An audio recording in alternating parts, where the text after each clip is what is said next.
Ini dengan informasi terkait dengan dari Aceh Tengah, korban tanah longsor di Kampung Arul Gading ditemukan meninggal dunia. Korban merupakan satu keluarga terdiri dari ayah, ibu, dan dua anaknya akan dipulangkan ke kampung halamannya di Aceh Tenggara. Pakaian-pakaian yang berada di sini, titik ini.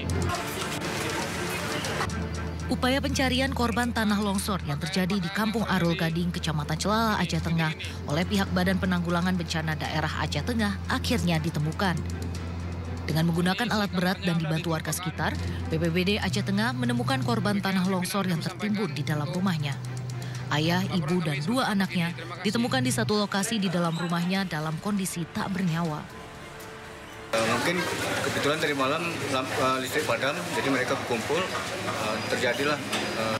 Keempat korban dibawa ke Rumah Sakit Umum Daerah Datu Beru Takengon, lalu korban akan dipulangkan ke kampung halamannya di Kabupaten Aceh Tenggara. Dari Kabupaten Aceh Tengah, Yusradi melaporkan.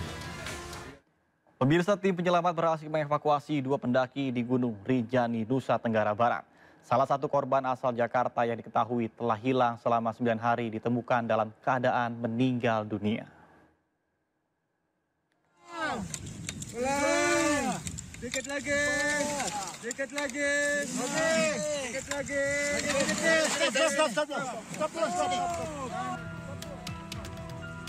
Tim SAR bersama personil Satbrimobda Polda NTB mengevakuasi dua pendaki di Gunung Rinjani, Lombok, Nusa Tenggara Barat. Salah satu pendaki yang berhasil diselamatkan merupakan warga negara asing asal Irlandia yang terjatuh saat menuju puncak Rabu pagi. Beruntung WNA tersebut berhasil dievakuasi dalam kondisi selamat. Korban lain yang dievakuasi merupakan pendaki asal Jakarta berusia 16 tahun bernama Kaifat Raffi Mubarok. Kaifat yang ditemukan tidak bernyawa di kedalaman 400 meter diketahui sebelumnya telah hilang selama 9 hari. Keberadaan jasad korban sebenarnya sudah terdeteksi pesawat tanpa awak pada Selasa kemarin. Namun terjadilah medan membuat jasad korban baru bisa dievakuasi pada Rabu sore waktu setempat. Pendaki yang pertama, pendaki yang berasal dari Irlandia, di mana kami lakukan pada pukul 11:20. Dan proses evakuasinya berhasil dan korban alhamdulillah dalam keadaan selamat. Kemudian kami lanjutkan evakuasi pada pukul 14:50, di mana kami mengevakuasi pendaki yang berasal dari Jakarta dalam keadaan sudah meninggal dunia. Proses evakuasi pun berlangsung dramatis. Petugas harus menggunakan tali untuk menarik korban ke atas. Evakuasi korban berlangsung selama 2 hari. Yang pertama adalah cuaca, di mana cuaca tiba-tiba angin muncul, istilahnya tiba-tiba angin kencang, sehingga itu bisa membahayakan tim evakuasi. Yang kedua, berkabut, di mana jarak pandang istilahnya yang terbatas. Yang ketiga, terkait dengan dalamnya posisi korban. Selain medan yang terjal, cuaca yang tidak menentu juga menjadi kesulitan untuk mengevakuasi korban. Jasad korban tewas dibawa ke Rumah Sakit Bayangkara untuk selanjutnya diotopsi. Dari Nusa Tenggara Barat, Tim Liputan iNews melaporkan. Informasi lainnya pemirsa, seorang pengajar seni tari ditangkap polisi karena lecehkan 22 anak di Sleman, Yogyakarta. Sementara di Bekasi, Jawa Barat, pemilik pesantren tersangka pelecehan santrinya tewas saat pemeriksaan di rumah tahanan.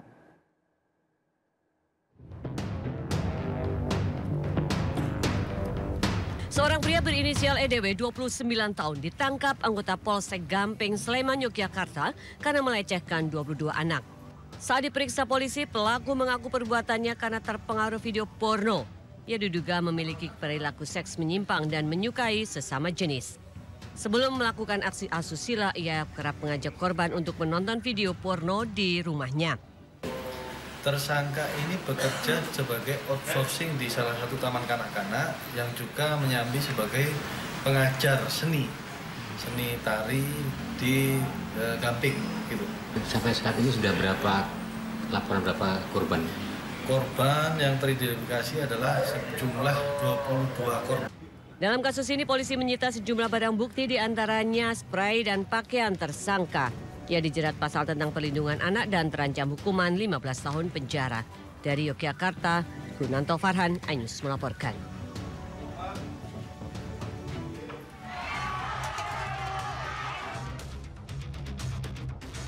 Sudin, tersangka pelecehan santriwati pondok pesantrennya di Karangbahagia, Kabupaten Bekasi, Jawa Barat, tewas. Ia tewas saat menjalani pemeriksaan di Rutan Polres Metro Bekasi, Rabu dini hari. Tersangka tewas dalam perjalanan ke rumah sakit akibat alami gangguan pernapasan. Pihak kepolisian membantah tersangka tewas dalam tahanan akibat penganiayaan. Tersangka Sudin ditahan bersama anaknya pada 24 September 2024. Kakaknya dari istri almarhum langsung dibawa pulang dan mereka terima dengan meninggalnya almarhum ini. Berarti dugaan dibunuh di nggak ada, ya? Nggak ada, memang sakit. Tersangka ayah dan anak itu sebelumnya dikepung warga di pondok pesantren milik mereka di Karangbahagia, Kabupaten Bekasi. Warga geram karena kedua tersangka melecehkan santriwati ponpesnya. Hasil penyelidikan sementara, 4 santriwati jadi korban pelecehan pemilik ponpes dan guru mengaji itu. Dari Kabupaten Bekasi, Jawa Barat, Ahmad Jauhari, iNews melaporkan. Pemirsa, sejumlah juru parkir liar berlarian saat petugas Satpol PP merazia penyandang masalah kesejahteraan sosial atau PMKS di kawasan Senen, Jakarta Pusat. Petugas mengamankan 8 juru parkir liar, pedagang asongan hingga pengemis.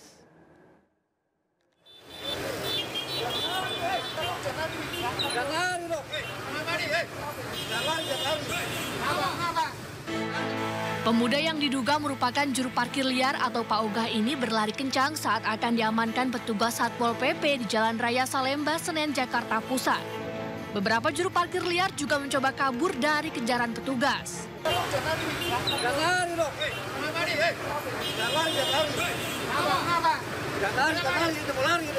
Banyaknya petugas Satpol PP berpakaian preman membuat juru parkir liar dan pedagang asongan tak berkutik saat diamankan. Meski sempat kesulitan, namun petugas akhirnya berhasil menggiring pedagang asongan tersebut ke mobil patroli.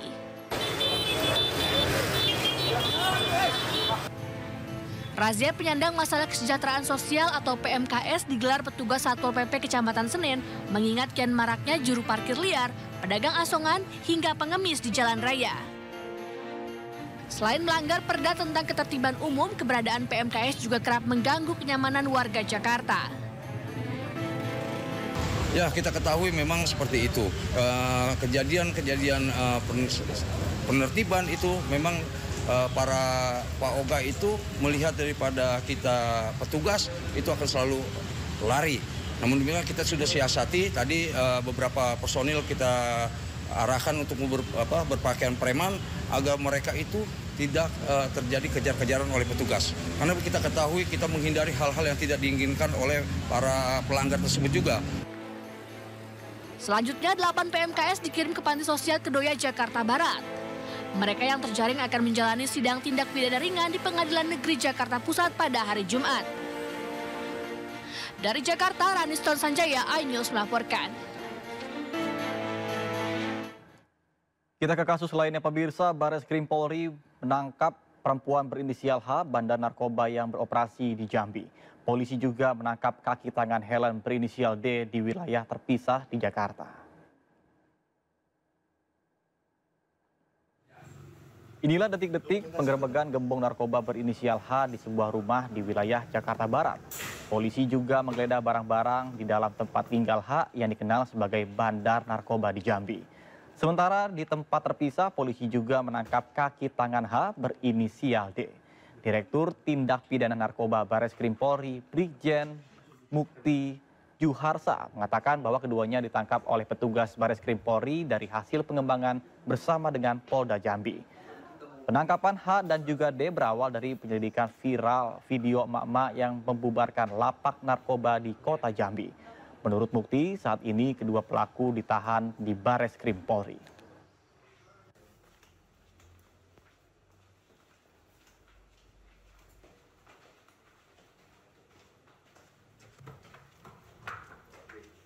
Informasi lainnya pemirsa, selebritas sekaligus istri terdakwa Harvey Muiz, Sandra Dewi hadir sebagai saksi dalam sidang kasus dugaan korupsi pengelolaan tata niaga Komoditas Timah. Dalam kesaksiannya, Sandra Dewi menjelaskan soal sumber harta kekayaan yang dimilikinya dan membantah tas mewah yang dimiliki merupakan pemberian dari suaminya yakni Harvey Muiz.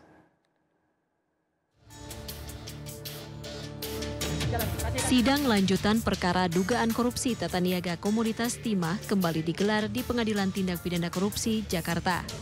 Kali ini istri terdakwa Harvey Muiz, Sandra Dewi, dihadirkan sebagai saksi.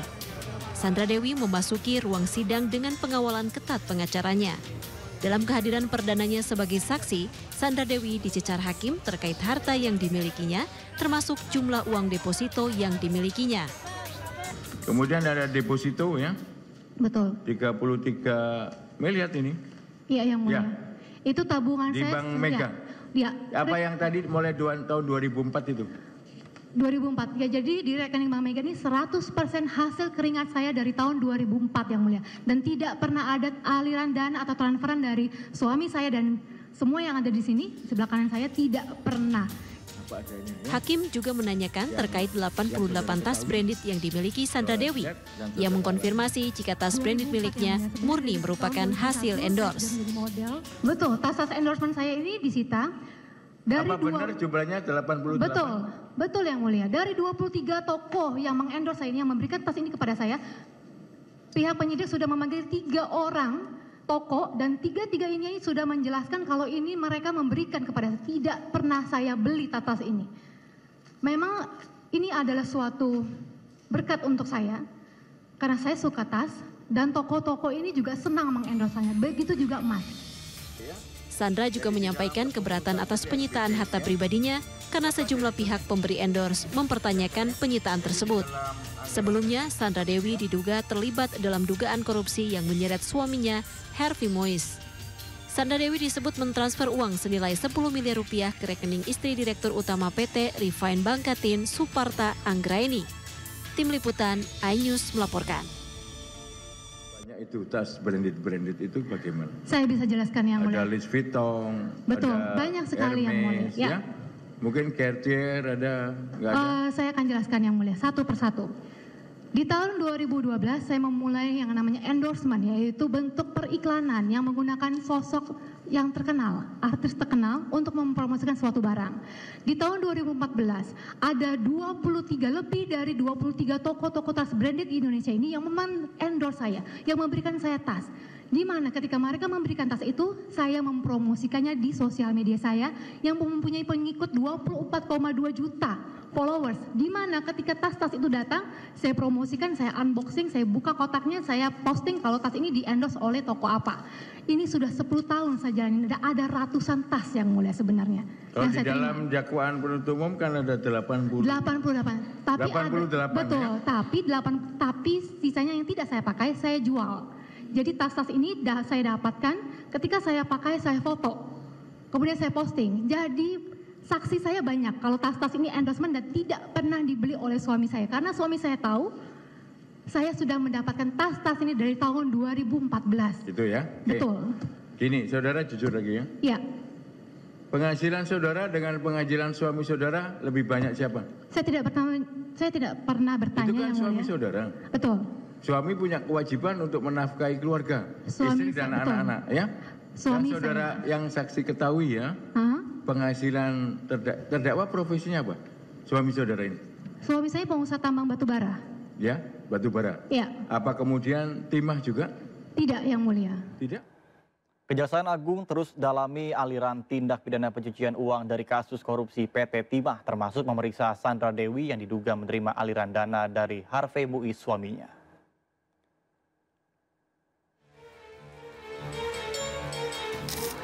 Kisah bak Cinderella Sandra Dewi sebelumnya diidam-idamkan banyak wanita, dinikahi pria tampan dan hidup mewah bergelimang harta. Namun siapa sangka harta sang suami ada juga yang didapatkan dari tindak pidana korupsi. 88 tas mewah Sandra Dewi disita Kejaksaan Agung, 6 diantaranya ternyata KW alias tiruan. Sebelum disita, Sandra Dewi mengelak dan menyebut tas-tas mewah koleksinya merupakan hasil endorsement. Harvey Muiz kini menjadi terdakwa korupsi PT Timah bersama Crazy Rich Pig Helena Lim dan tersangka lainnya merugikan negara 300 triliun rupiah. Kejaksaan Agung terus mendalami dugaan aliran dana korupsi PT Timah. Di samping 88 tas mewah, Harvey Muiz mentransfer sejumlah uang seolah-olah untuk operasional rumah tangga dan kebutuhan pribadi. Harvey juga mentransfer sejumlah uang ke rekening pemilik online shop Snow Celine Luxury untuk pembelian tas-tas mewah Sandra Dewi. Kejaksaan Agung juga menemukan pembelian 141 perhiasan dan logam mulia yang disimpan di safe deposit box atas nama Sandra Dewi. Dalam dakwaannya, jaksa menyebut Sandra Dewi diduga menerima aliran dana miliaran rupiah. Dari Jakarta, tim liputan iNews melaporkan. Sementara itu pemirsa, Helena Lim turut dihadirkan sebagai saksi dalam sidang lanjutan kasus dugaan korupsi PT Timah di Pengadilan Tipikor, Jakarta. Dirinya bersaksi untuk sejumlah terdakwa dalam kasus ini termasuk Harvey Muiz, suami dari Sandra Dewi. Dalam persidangan, pemilik perusahaan Money Changer PT Quantum Skyline Exchange ini menjelaskan perkenalannya dengan Harvey Muiz. Helena mengenal Harvey karena Harvey kerap melakukan jual beli valuta asing dengannya. Dalam dakwaan, Harvey Muiz mengumpulkan uang pengamanan berkedok dana korporat social responsibility guna melakukan kegiatan tambang ilegal di wilayah izin usaha pertambangan PT Timah. Dalam persidangan, Helena mengaku pernah menampung uang sekitar 20 hingga 30 juta US dollar dari dana tersebut. Ternyata masih ada. Masih banyak sekalian. Di BAP saya itu ada saya bilang bahwasanya transaksi dari orang-orang yang dipanggil di atas dasar saya itu sekitar 20 sampai 30 juta US. Itu yang di BAP saya yang mulia. Ya, 20-30 juta US ya. Benar yang mulia. Kalau dikurskan waktu itu berapa? Untuk 2018 sampai 2021 lah ya. Waktu itu kursnya berapa? Untuk Singapura apa dolar Amerika? Banyak kan USD yang mulia. USD ya? Yang mulia. Ya, berapa waktu itu? Apa 15.000 apa 14.000? Waktu ditunjukkan slip itu, tidak ditunjukkan ya. Itu mungkin waktu tahun itu sekitar 14 atau 15 ribu ya. Terima kasih Anda masih bersama kami di Sindo Malam bersama saya Nata Arman. Pemirsa, Pengadilan Tata Usaha Negara atau PT-UN Jakarta menunda sidang putusan gugatan Partai Demokrasi Indonesia Perjuangan terkait dengan hasil pemilihan Presiden 2024 terhadap Komisi Pemilihan Umum.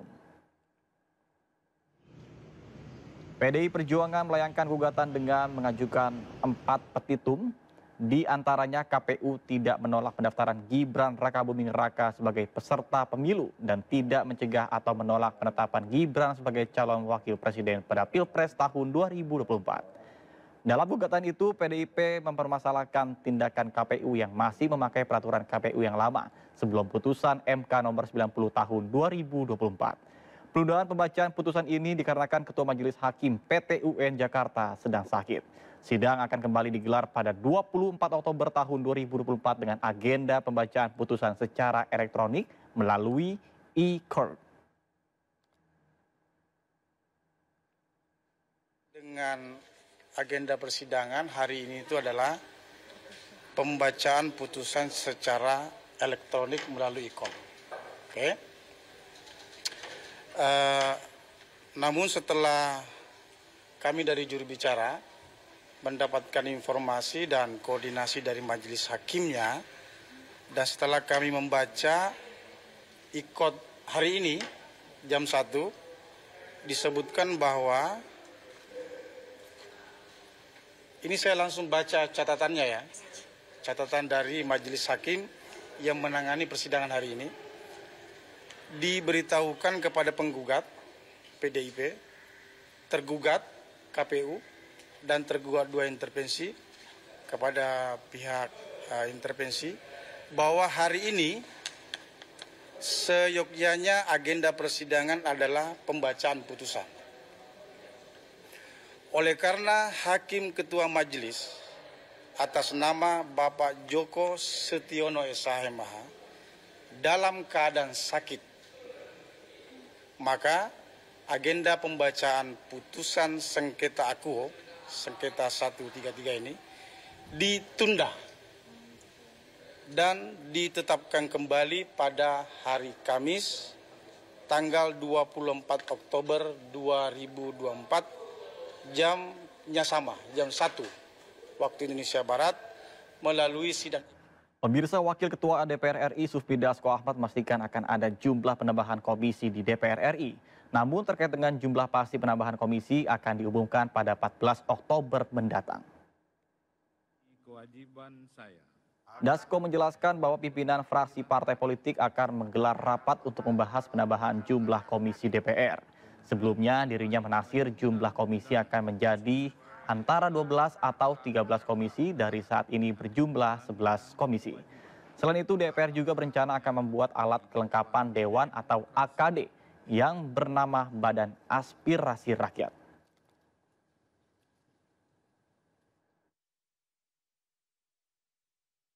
Komisi insya Allah tanggal 14 nanti kita akan umumkan. Itu sekali udah ada pimpinan dan ininya ya? Iya, jadi tanggal 14 itu kemungkinan kita adakan rapat dengan pimpinan fraksi dan di situ kemudian kita akan sampaikan pertambahan komisi kalau ada dan pertambahan AKD, yang jelas ada pertambahan AKD-nya itu loh ya, Badan Aspirasi Rakyat. Oh itu baru ya Bang? Ya. Untuk pembentukan pimpinannya udah ditentuin juga nggak Bang? Tiap-tiap kalau itu udah ada formasinya gitu? Harusnya sih kalau kemudian formasi AKD-nya atau komisinya sudah jelas, tentunya pimpinan-pimpinan komisi dan AKD itu sudah dari masing-masing fraksi sudah ada ancor-ancornya. Nah, mudah-mudahan bisa dalam waktu 14 atau 15 itu kita sudah selesaikan. Pemirsa, Wakil Presiden terpilih periode 2024-2029 Gibran Rakabuming Raka mengungkap bahwa penggondokan kabinet pemerintahannya bersama dengan Presiden terpilih Prabowo Subianto hampir rampung. Susunan kabinet akan diumumkan secara langsung oleh Presiden terpilih Prabowo Subianto. Wakil Presiden terpilih Gibran Rakabuming Raka menegaskan saat ini susunan kabinet telah hampir rampung. Meski demikian, Gibran belum membocorkan nama-nama menteri yang tergabung dalam kabinet mendatang. Menurutnya, susunan kabinet akan diumumkan langsung oleh Presiden terpilih yakni Prabowo Subianto. Sebelumnya, beberapa partai yang tergabung dalam Koalisi Indonesia Maju atau KIM telah menyetor nama-nama calon menteri ke Presiden terpilih Prabowo Subianto.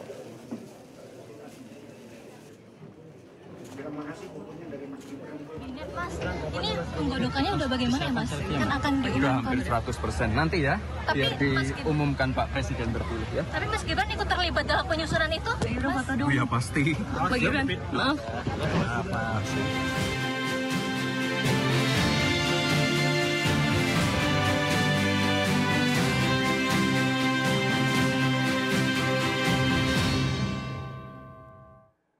Informasi seputar pilkada, pemirsa.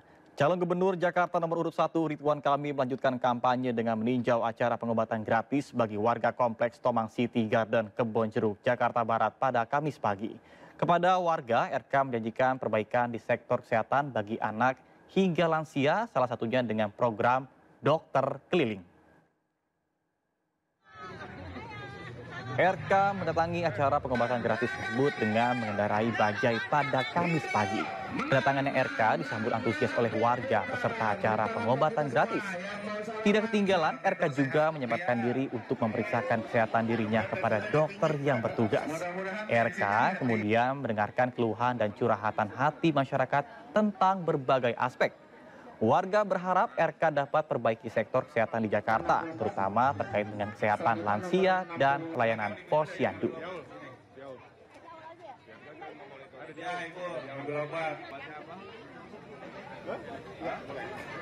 Kesehatan dari lansia, tadi ada 3 program ya. Pertama ada dokter keliling untuk lansia yang nggak bisa mobilitasnya bergerak, dokternya yang datang.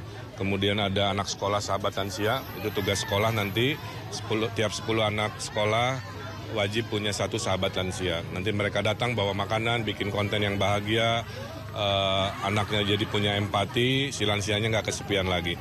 Kemudian kartu lansia untuk segala urusan gratis di Jakarta juga tentu disiapkan dan dilanjutkan program. Sementara calon wakil gubernur Jakarta nomor urut 3 Rano Karno atau Sidul melanjutkan acara agenda kampanye di Bidara Cina, Jakarta Timur.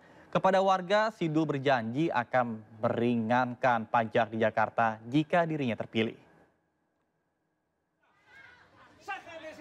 Kedatangan calon Rano Karno alias Sidul disambut meriah warga di Kelurahan Bidara Cina, Jatinegara, Jakarta Timur.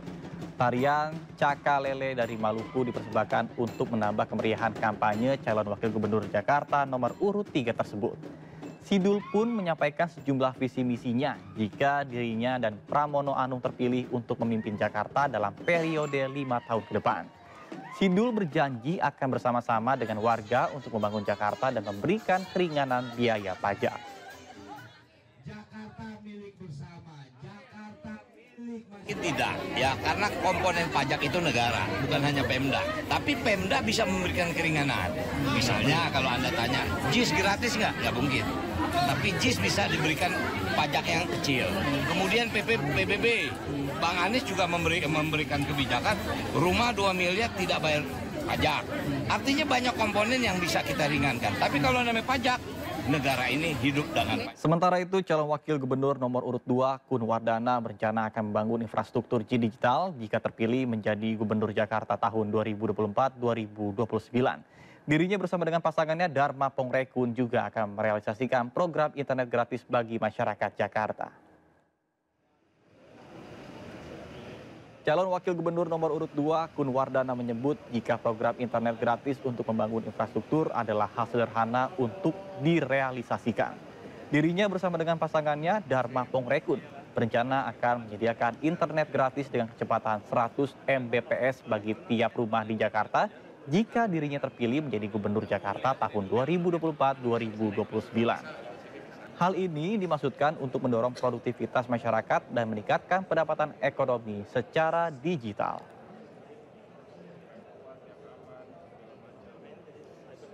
Ya, ini sangat membumi. Ya, nanti kita bisa buktikan bagaimana kesejahteraan itu bisa meningkat begitu infrastruktur digital ini merata ke masyarakat. Bagaimana nanti mereka bisa bekerja secara menggunakan infrastruktur digital ini dari rumah gitu ya, kemudian bisa berusaha, bahkan bisa mengekspresikan kreativitasnya.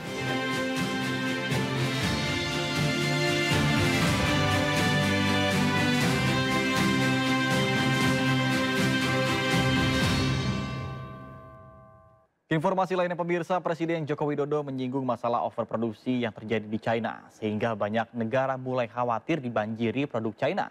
Presiden pun menekankan Indonesia harus mampu melindungi pasar domestik.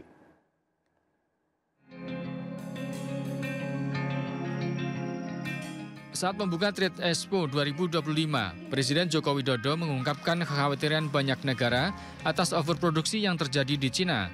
Akibatnya banyak produk Cina banyak masuk ke Indonesia dengan harga yang lebih murah.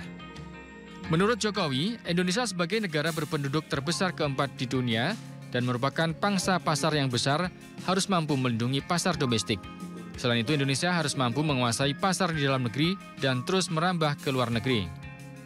Jokowi berpesan pemasaran hendaknya dilakukan tidak hanya secara konvensional, namun harus dilakukan secara masif dan digital. Dan kita sebagai negara dengan pasar yang besar, dengan jumlah penduduk terbesar keempat dunia, 280 juta jiwa, harus mampu melindungi pasar domestik kita.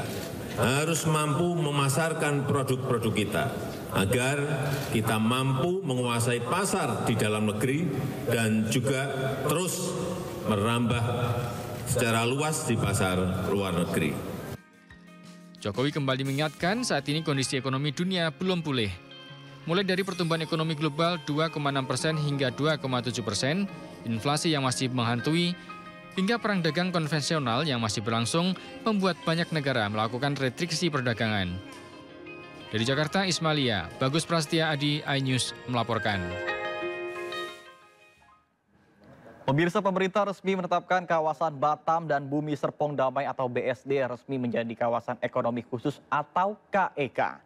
Kedua kawasan ekonomi khusus ini diharapkan bisa membawa dampak signifikan terhadap perekonomian nasional, sekaligus memberikan manfaat luas kepada masyarakat. Presiden Joko Widodo resmi menetapkan dua kawasan ekonomi khusus atau KEK yang baru. Di antaranya kawasan edukasi, teknologi, dan kesehatan internasional Banten yang berlokasi di Bumi Serpong Damai atau BSD, Kabupaten Tangerang sebagai kawasan ekonomi khusus. Selain itu melalui Peraturan Pemerintah Nomor 38 Tahun 2024 dan Peraturan Pemerintah Nomor 39 Tahun 2024, pada 7 Oktober 2024 Presiden juga menetapkan pariwisata kesehatan internasional Batam sebagai kawasan ekonomi khusus. Kedua kawasan ekonomi khusus ini diharapkan membawa dampak signifikan terhadap perekonomian nasional sekaligus memberikan manfaat langsung kepada masyarakat dengan peningkatan lapangan pekerjaan dan inovasi serta berbagai multiplier efek lainnya. Melalui peraturan pemerintah yang diterbitkan, diharapkan target realisasi investasi KEK BSD sebesar Rp18,8 triliun saat beroperasi penuh. Selain itu, KEK BSD ini juga diharapkan bisa menyerap tenaga kerja hingga 13.446 orang. Dibangun di kawasan area seluas 59,68 hektar yang berlokasi di Kabupaten Tangerang, KEK ini difokuskan menjadi pusat pendidikan internasional yang terintegrasi dengan industri kreatif. Sementara itu untuk kawasan ekonomi khusus Batam, pemerintah menargetkan investasi sebesar Rp6,91 triliun dengan potensi menyerap tenaga kerja sebanyak 105.406 orang. Dengan dibentuknya KEK Pariwisata Kesehatan Internasional Batam ini, negara diharapkan akan bisa menghemat devisa hingga Rp500 miliar. Dengan diresmikannya kawasan BSD dan Batam ini bertujuan untuk mempercepat penciptaan lapangan kerja serta mendorong pertumbuhan ekonomi di Kabupaten Tangerang dan Batam dalam berkontribusi pada pembangunan ekonomi lokal serta mendukung percepatan dan perluasan pembangunan ekonomi nasional.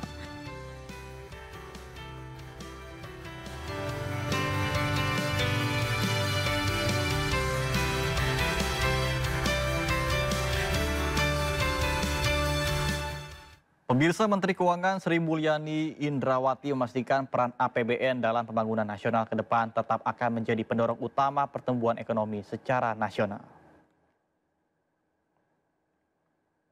Untuk itu, Menteri Keuangan berharap optimalisasi fungsi dan tugas pengelolaan keuangan negara harus efektif dan transparan.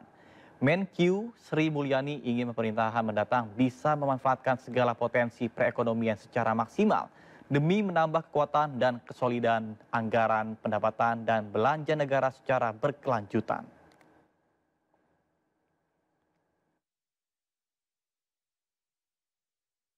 Padahal APBN itu harus dikelola secara sinergis. Kalau yang menjalankan sendiri tidak paham, saya khawatir kita nanti tidak tahu bagaimana mengelola, menggunakan, memanfaatkan, dan juga di dalam menggunakan itu untuk tujuan bernegara. Kita beralih ke informasi seputar wisata, pemirsa. Wisata kolam renang merupakan wisata yang digemari masyarakat, terutama keluarga dan juga anak-anak.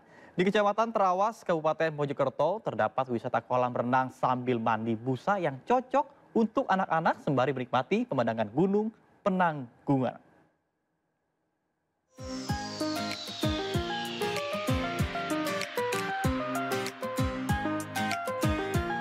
Kolam renang Bubble ini berada di Desa Ketapan Rame, Kecamatan Trawas, Kabupaten Mojokerto. Berada di lereng bukit, para pengunjung juga bisa bersantai sembari menikmati panorama Puncak Pawitra, Gunung Penanggungan. Kolam renang ini pun seakan menjadi magnet untuk anak-anak. Begitu tiba di area kolam, para pengunjung, anak-anak terutama, ini langsung bermain dengan busa sepuasnya. Selain semprotan busa putih tanpa henti, kolam dengan kedalaman 90 cm ini pun dilengkapi dengan perosotan, bola, dan air mancur. Terus Serunya gimana? bisa main sama bubble-nya. Hah? Sama ada mainannya. Ada bubble-nya nanti? Nggak takut sama bubble-nya? Dingin nggak airnya? Lumayan. Di sini airnya bagus dan juga ramah lingkungan juga bersih juga. Selain menikmati kolamnya, apa sih Pak yang berbeda dengan yang lain? Pemandangannya juga bagus. Ini kan kolam busa Pak ya? Ya. Kalau di tempat lain ada nggak seperti ini? Ada. Area wisata ini pun dilengkapi dengan kafe dan taman bermain anak. Tak hanya dari Mojokerto, para pengunjung yang rata-rata keluarga datang dari Surabaya, Sidoarjo, Lamongan, dan Gresik. Dengan tiket Rp25.000 per orang, Anda dapat membawa buah hati, menikmati kolam busa sekaligus bersantai, hilangkan penat di tengah udara sejuk pegunungan. Dari Kabupaten Mojokerto, Salahuddin melaporkan. Pemirsa, bagi Anda yang hobi camping, di Pengalengan Kabupaten Bandung, Jawa Barat ada sebuah camping ground yang berbeda dari tempat lainnya. Di lokasi satu ini, kita akan berkemah tepat di pinggir sungai Palayangan yang indah dan juga merupakan jalur untuk wisata Arum Jeram. Lantas seperti apa keseruannya dan berikut informasinya untuk Anda.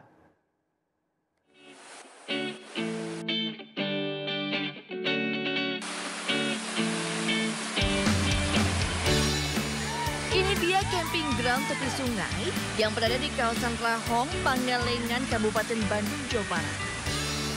Camping ground yang viral di media sosial ini menyediakan sensasi glamping dengan keunikan tersendiri, yakni berkemah tepat di tepi sungai Palayangan, sungai bersinan indah yang digunakan sebagai jalur wisata Arum Jeram. Ya, ketika berkemah di sini, wisatawan bisa bermain air sungai atau mencoba aktivitas Arum Jeram. Selain itu, suasana rindang hutan pinus yang menjulang tinggi serta udara sejuk khas Pegunungan Pangalengan menjadi magnet tersendiri dari tempat ini. Suasananya sejuk, tempatnya juga nyaman banget sih, aman juga, bersih, kebersihannya luar biasa. Satu memang lagi viral ya, glamping seperti ini ya, riverside gitu. Kedua juga memang kita cari suasana yang enak tempatnya. Untuk bisa berkemah di tempat ini, wisatawan harus melakukan reservasi terlebih dahulu. Pasalnya, 20 tenda yang tersedia di camping ground ini kerap kali terbooking penuh. Dengan membayar biaya Rp750 hingga Rp850.000, pengunjung sudah bisa menikmati tenda berkapasitas 4 orang dengan fasilitas kasur, selimut, bantal, dan listrik. Pengunjung juga akan mendapatkan jamuan makan 2 kali sehari dan makanan ringan. Nah, bagi Anda yang ingin mencoba sensasi Arum Jeram menyusuri sungai Palayangan sejauh lebih dari 4 km, bisa membayar biaya tambahan sebesar Rp175.000 per orang. Dari Kabupaten Bandung, Jawa Barat, Erik Farizal, iNews melaporkan.